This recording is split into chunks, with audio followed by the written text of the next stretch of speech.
Et si la pharmacie la plus puissante de l'histoire n'était ni une pharmacie, ni un laboratoire, ni un magasin de compléments alimentaires, mais un jardin? Plus précisément, les jardins et les champs décrits dans le plus ancien livre jamais écrit. Voici un sujet dont presque personne ne parle. Les herbes mentionnées dans les écritures bibliques ne sont pas de simples détails de contexte ou des images poétiques. Ce sont des médicaments de précision. Et la recherche clinique moderne ne cesse de confirmer que les peuples qui utilisaient ces plantes, il y a des milliers d'années, comprenaient leur pharmacologie avec une précision étonnante. Aujourd'hui, nous allons passer en revue 7 herbes qui apparaissent directement dans le texte biblique, en nous appuyant sur des explications scientifiques précises quant à la raison pour laquelle chacune d'elles mérite sa place sur cette liste. Suivez-moi tout au long de la liste. Car l'herbe numéro 3 était si vénérée dans le monde antique qu'elle était offerte en cadeau funéraire à un roi.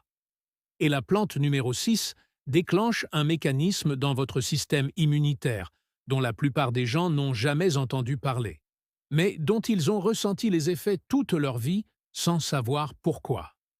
Entrons dans le vif du sujet. Numéro 7, menthe. L'herbe que les pharisiens taxaient.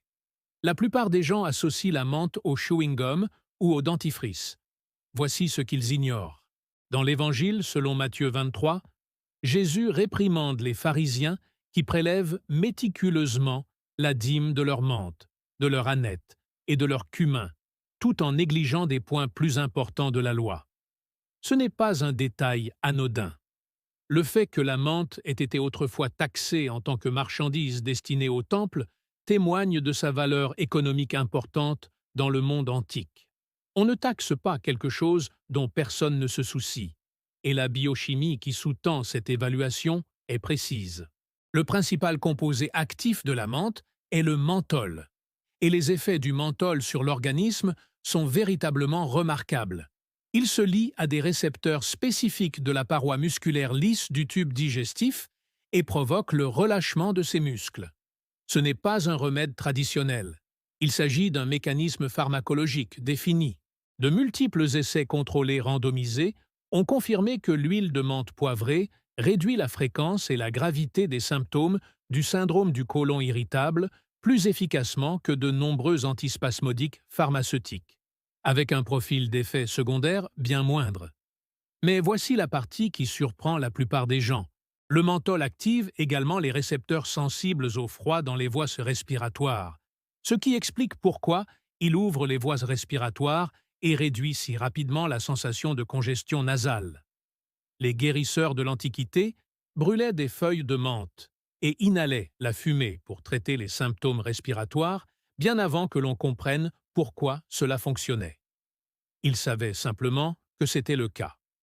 Le menthol possède également des propriétés analgésiques mesurables. Appliqué sur la peau, il réduit la douleur localisée grâce à un mécanisme contre-irritant qui interrompt la transmission du signal de la douleur.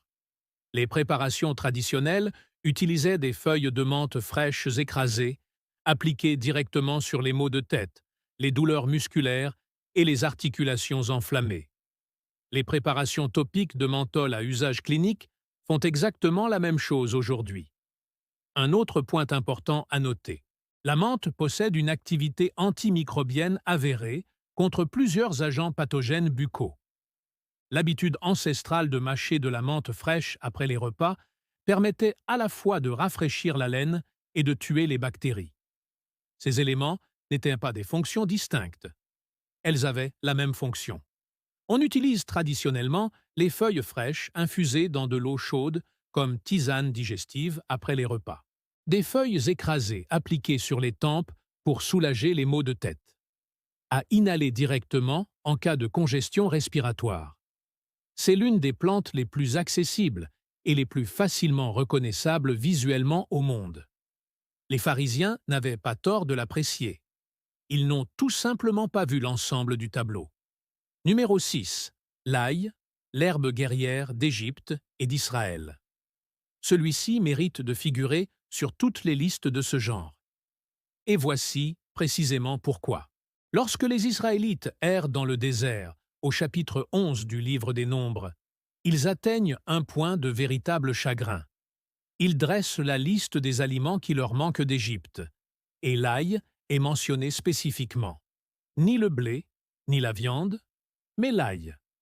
Des adultes récemment affranchis de l'esclavage pleuraient en le nommant. Une fois qu'on comprend l'effet de l'ail sur le système immunitaire humain, leur chagrin n'est pas dramatique. C'est parfaitement rationnel. Lorsqu'une gousse d'ail est écrasée ou hachée, une enzyme appelée alliinase réagit immédiatement avec un composé appelé alliine et produit en quelques secondes une nouvelle molécule appelée allicine. Cette réaction ne se produit que lorsque la paroi cellulaire est rompue. L'ail entier posé sur votre comptoir est pharmacologiquement inerte. Dès l'instant où vous l'écrasez, cela devient tout autre chose.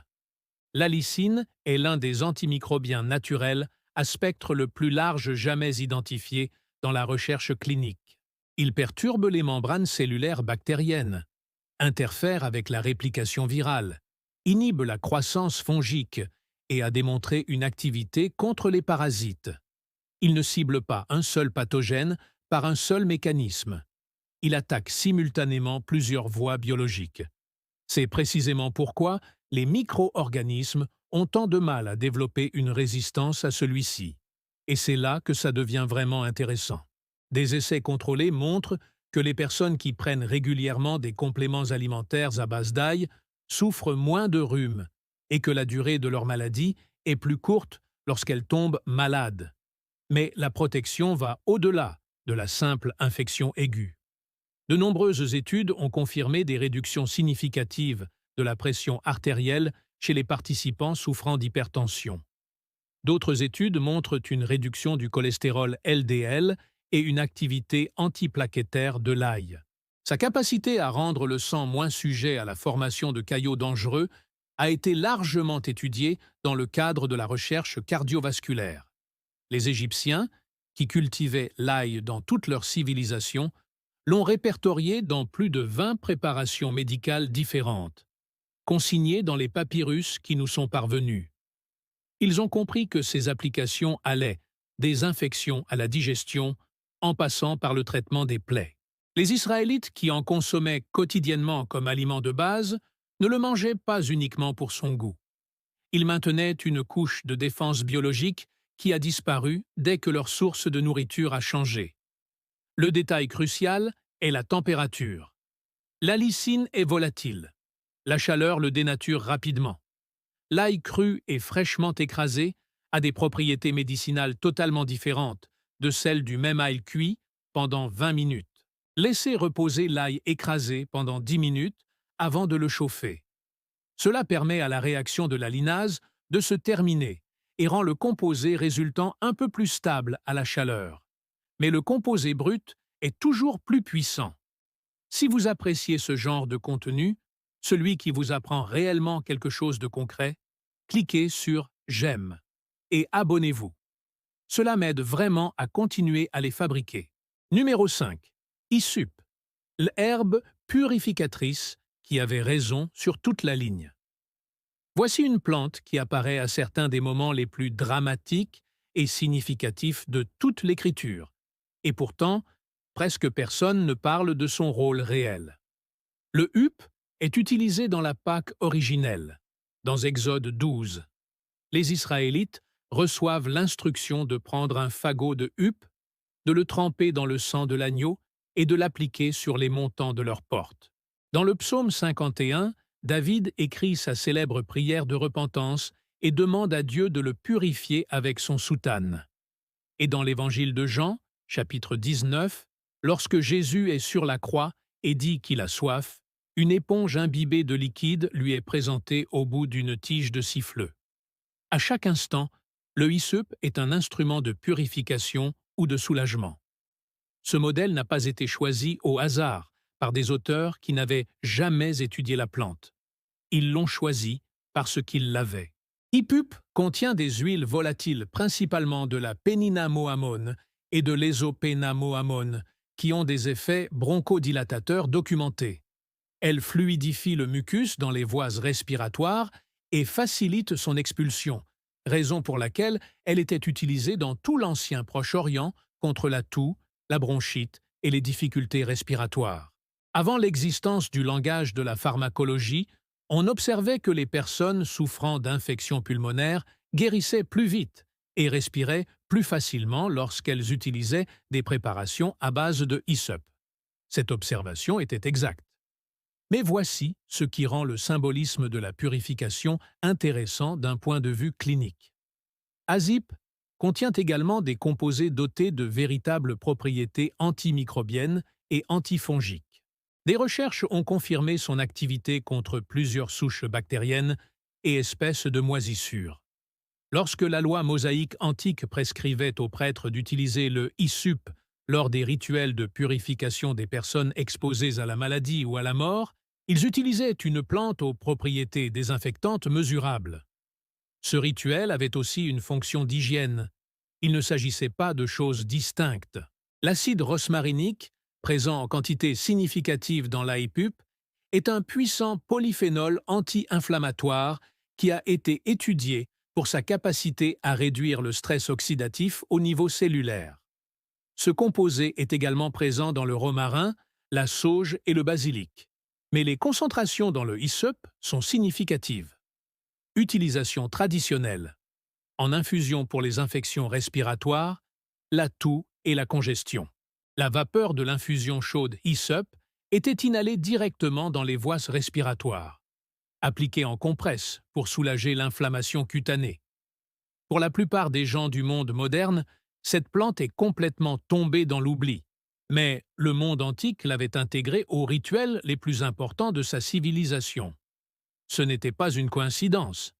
Numéro 4, la coriandre. La comparaison sur le mana qui a tout changé. Portez une attention particulière à ce détail, car celui que la plupart des gens négligent constitue en réalité toute leur histoire. Dans Exode 16, lorsque Dieu fournit la manna aux Israélites dans le désert, le texte décrit son apparence comme celle de graines de coriandre. Et puis, dans le livre des Nombres, au chapitre 11, on retrouve le même passage où l'ail et la menthe sont déplorés. Le peuple décrit à nouveau le manna, et là encore, le point de référence est la graine de coriandre. Blanche, petite et ronde. Les anciens Israélites avaient un point de référence tellement ancré dans leur mémoire visuelle que lorsqu'ils essayaient de décrire quelque chose qu'ils n'avaient jamais vu auparavant. La coriandre fut la première image qui leur vint à l'esprit. Il ne s'agissait pas d'une usine périphérique. C'était un repère visuel quotidien. Et les explications scientifiques quant à la place prépondérante de cette plante dans la vie antique sont véritablement impressionnantes. Chaque partie de la plante de coriandre possède des propriétés médicinales distinctes et documentées séparément. Les graines et les feuilles fraîches, que la plupart des gens connaissent sous le nom de coriandre, contiennent des profils phytochimiques différents et agissent par des mécanismes différents. La graine de coriandre est utilisée depuis des milliers d'années comme aide digestive, et la recherche clinique confirme précisément son mécanisme d'action. Les huiles essentielles contenues dans les graines réduisent les spasmes intestinaux, stimulent la sécrétion d'enzymes digestives et diminuent les ballonnements et les gaz en accélérant la motilité gastrique. Des études ont démontré son efficacité particulière contre les maux d'estomac et les nausées. C'est pourquoi elle apparaît simultanément dans les traditions médicales, ayurvédiques, égyptiennes et moyen-orientales anciennes. Des civilisations séparées, aucune coordination, même conclusion. Mais c'est là que ça devient plus intéressant. La coriandre possède des propriétés anxiolytiques avérées, ce qui signifie qu'elle réduit activement l'anxiété par des mécanismes neurologiques mesurables. Des études animales et des essais cliniques préliminaires montrent que l'extrait de coriandre affecte l'activité des récepteurs GABA dans le cerveau, la même famille de récepteurs ciblés par les médicaments anxiolytiques. L'effet est suffisamment significatif pour que plusieurs équipes de recherche l'explorent comme piste de traitement naturel de l'anxiété. Les graines contiennent également du linoflurane, un composé de la tarpine aux effets antimicrobiens et anti-inflammatoires documentés. Des recherches sur la régulation de la glycémie ont montré que l'extrait de graines de coriandre contribue à stimuler la sécrétion d'insuline et favorise des niveaux de glucose postprandiaux plus sains chez les sujets diabétiques. Usage traditionnel. Les graines moulues sont utilisées comme épices dans le pain, les ragoûts et les préparations de viande, exactement comme elles étaient utilisées dans l'ancien Israël. Les feuilles fraîches sont utilisées comme herbes de finition pour rehausser la saveur et faciliter la digestion. Boire une infusion de graines de coriandre après les repas copieux pour prévenir les troubles digestifs. C'est l'une des herbes culinaires les plus filmées, les plus stockées et les plus disponibles au monde. Utilisez-le de cette façon et sachez ce que vous ingérez réellement. Numéro 3. L'encens. Le cadeau qui était aussi une ordonnance. La plupart des gens connaissent l'encens grâce au récit de la Nativité. 3 rois mages, des cadeaux coûteux, fin de la collaboration. Voici ce qu'ils ignorent. La résine d'encens n'était pas seulement un produit de luxe ou un symbole religieux. C'était l'agent anti-inflammatoire le plus sophistiqué auquel le monde antique avait accès. Et si on l'offrait en cadeau à un roi nouveau-né aux côtés de l'or, c'est parce qu'à cette époque, sa valeur médicinale était véritablement comparable à celle des métaux précieux. L'encens provient de la résine des arbres Boswellia, et son utilisation est largement documentée dans les textes religieux et médicaux de l'Égypte antique, des pays hébreux et du Proche-Orient en général. La fumée était utilisée dans les rituels des temples non seulement pour sa symbolique sacrée, mais aussi parce que l'inhalation des composés qu'elle contenait avait des effets physiologiques mesurables sur les personnes présentes dans ces espaces. Les prêtres qui officiaient lors de ces rituels le savaient. Ils ne devinaient pas. Les principaux composés actifs de l'encens sont les acides boswelliques, et la recherche pharmacologique moderne a identifié un mécanisme très spécifique par lequel ils agissent. Les acides boswelliques inhibent directement une enzyme appelée 5-lipoxygénase, qui est un facteur déterminant de la cascade inflammatoire. Les médicaments anti-inflammatoires pharmaceutiques agissent souvent en bloquant les enzymes KO. L'ibuprofène agit de cette façon. Les acides boswelliques ciblent une voie parallèle, que de nombreux produits pharmaceutiques n'atteignent pas, ce qui les rend complémentaires plutôt que redondants avec les approches anti-inflammatoires classiques. Des essais cliniques ont démontré que l'extrait d'encens produisait des améliorations significatives au niveau des douleurs articulaires et de la mobilité chez les patients souffrant d'arthrose. D'autres essais ont montré qu'il réduit les symptômes de la maladie de Crohn et de la colite ulcéreuse. Affections inflammatoires de l'intestin pour lesquelles les options de traitement conventionnelles sont limitées. Les recherches sur le cerveau étudient actuellement les acides boswelliques pour leurs propriétés neuroprotectrices, car la voie anti-inflammatoire qu'ils inhibent est également impliquée dans la dégénérescence neurologique. Et voici un détail que presque personne dans le débat public ne reconnaît. Des chercheurs étudiant l'encens d'oliban ont découvert que la combustion de la résine produit un composé appelé insensilacétate, qui a démontré des effets anxiolytiques et antidépresseurs légers dans des modèles de laboratoire. Il active les canaux ioniques du cerveau de manière à réduire l'anxiété et à améliorer l'humeur. L'ancienne pratique consistant à brûler de l'encens dans les lieux de culte visait, au moins en partie, à créer, d'un point de vue pharmacologique, un environnement qui rendait les personnes présentes plus calmes et plus ouvertes. Utilisation traditionnelle. La résine brûlée comme encens pour ses bienfaits respiratoires et neurologiques. Résine dissoute dans une huile végétale et appliquée localement pour traiter l'inflammation articulaire et les affections cutanées. Compléments alimentaires à base de boswellia, dérivés de la résine et administrés par voie orale pour traiter les affections inflammatoires chroniques. Les rois mages l'ont apporté en cadeau car ils en comprenaient la valeur. La recherche clinique moderne permet désormais de quantifier ce que l'on savait déjà. Deuxièmement, le cumin, la graine sacrée du sermon. Pour revenir à Matthieu 23, Jésus cite spécifiquement le cumin, ainsi que la menthe et l'aneth, parmi les herbes dont les pharisiens prélèvent la dîme. Trois herbes élevées au rang d'impôt du temple. Chacun d'entre eux, en réalité, possède une valeur médicinale cliniquement validée.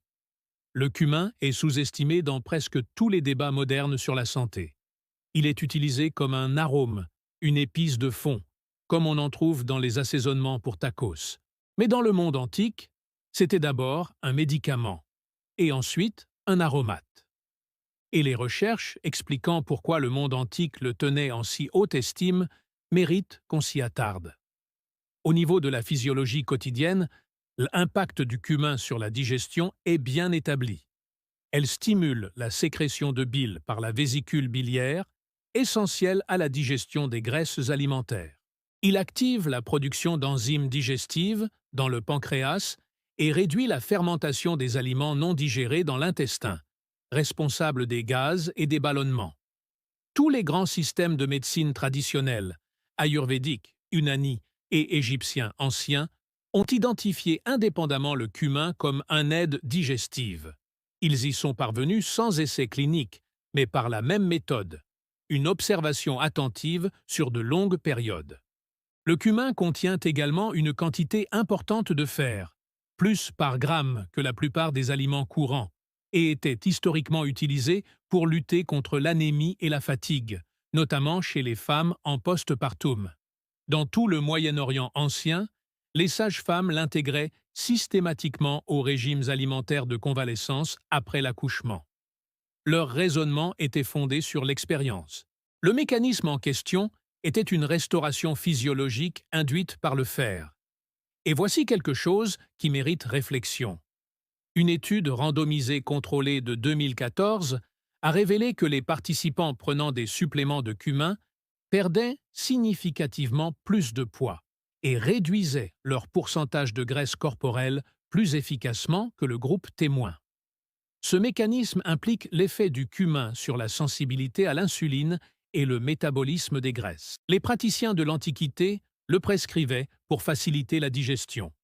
Les recherches modernes montrent qu'il modifie la façon dont le corps traite et stocke l'énergie.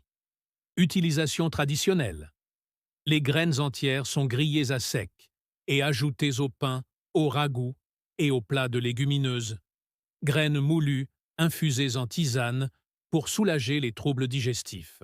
Associé à la coriandre et à d'autres épices réchauffantes, ce mélange digestif était consommé après les repas et les pharisiens en donnèrent la dîme, car ils en comprenaient la valeur.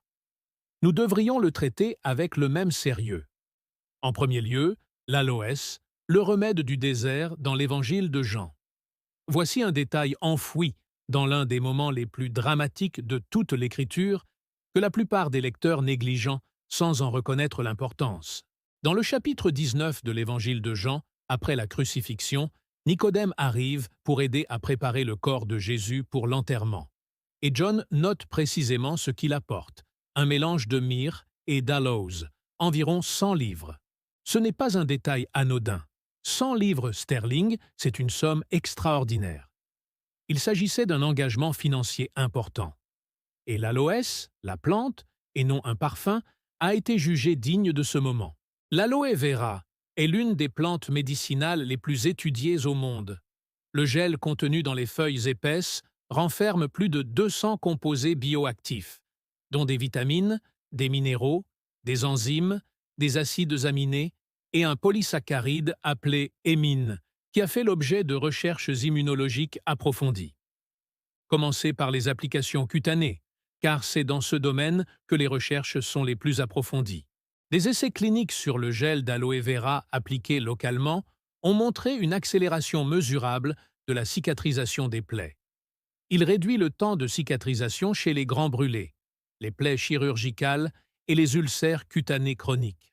Ce mécanisme implique plusieurs voies simultanément.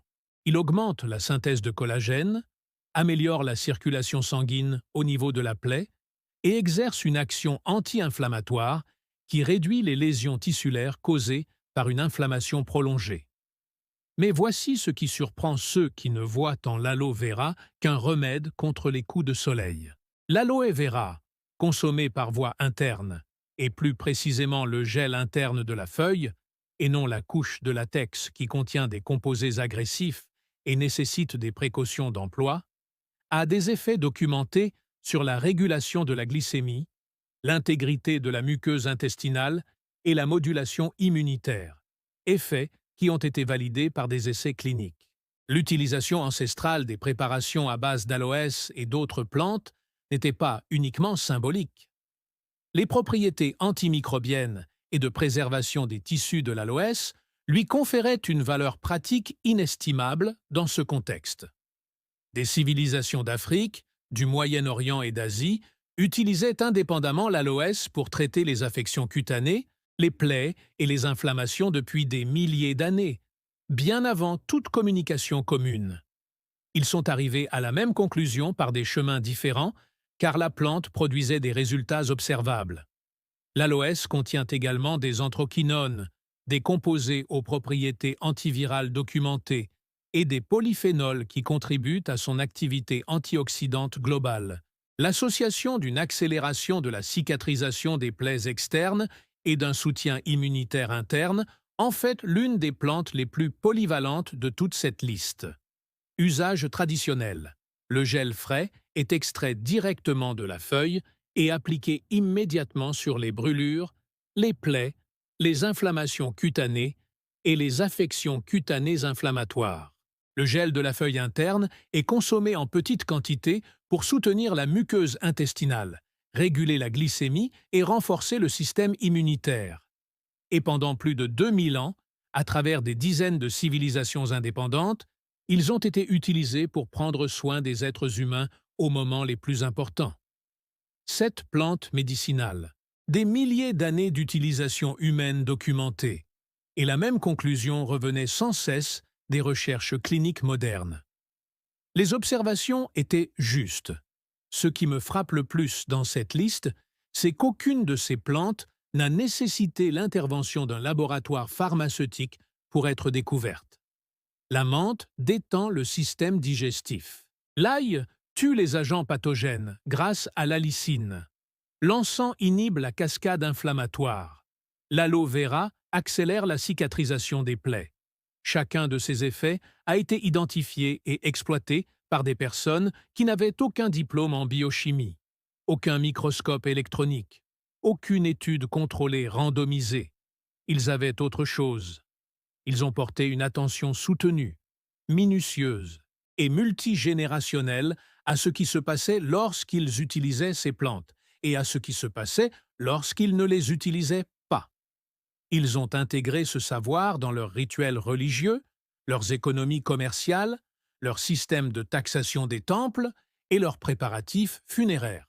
Ce savoir était si important qu'ils l'ont intégré aux structures qui maintenaient la cohésion de toute leur civilisation. La science moderne n'a pas découvert ces bienfaits, elle les a confirmés.